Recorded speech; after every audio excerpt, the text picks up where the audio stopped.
Today we started with the John F. Kennedy Museum.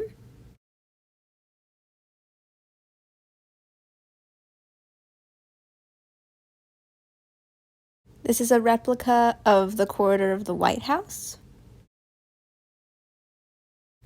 This is a copy of his inaugural address, but they've added all the corrections he made last minute. Apparently he was a very big fan of what we call winging it, and he would write these prepared speeches and then would throw them out or change them drastically even moments before he gave them. The Victoria, Kennedy's favorite sailboat.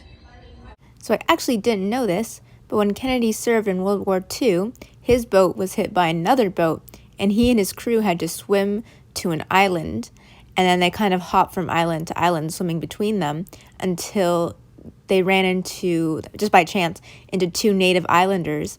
And so Kennedy gave them a carved coconut with a message for, just anyone. So the islanders gave it to an Australian base, I think, and then, people came out to get him and his crew, who at that time were presumed dead. So they were saved by this coconut, which then was given back to Kennedy when he got home and remained on his desk for, I think, his whole term. Kind of random, but Kennedy kind of did a favor for the widow of Ernest Hemingway. I forget what it was exactly. But then in return, she donated all of Ernest Hemingway's papers and collections to the Kennedy Museum. So there's kind of just a section with all of Ernest Hemingway's work at the JFK Museum, and that's where a lot of the research about Ernest Hemingway is done. So it's kind of odd because there are all these first drafts of his works everywhere, just like in this hallway of the museum. Next stop was Harvard. We took the self-guided tours because they're not doing actual tours right now. Very disappointing. Not a lot of information and not a lot of stops that was on the on the self-guided tour. Wadsworth House, which was built for their president, for Harvard's president, but George Washington stayed here when he was a general.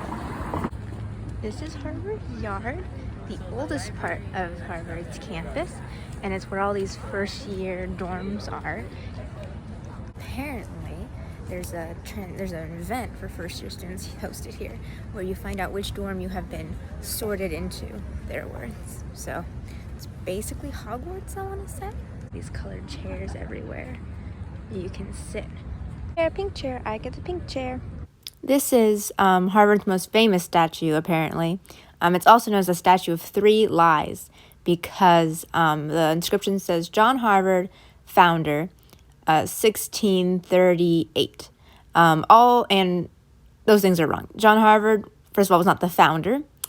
Also, Harvard was founded in 1636, not 1638. And the statue isn't even of Harvard himself because all portraits of him were lost in a fire. So this is actually like the son of the fourth president of Harvard. So it's not him at all. So it's all lies, basically. Also, there's a weird thing about everyone touching his foot. Like, everyone who's taking pictures touching his foot, and it's like worn off from everyone touching it. I'm not quite sure what that's about, but I participated, so maybe it's good luck. I'm not entirely sure. You think about it, it's kind of funny that someone was like, let's make a statue of John Harvard, one of our greatest benefactors, and who this college is named after.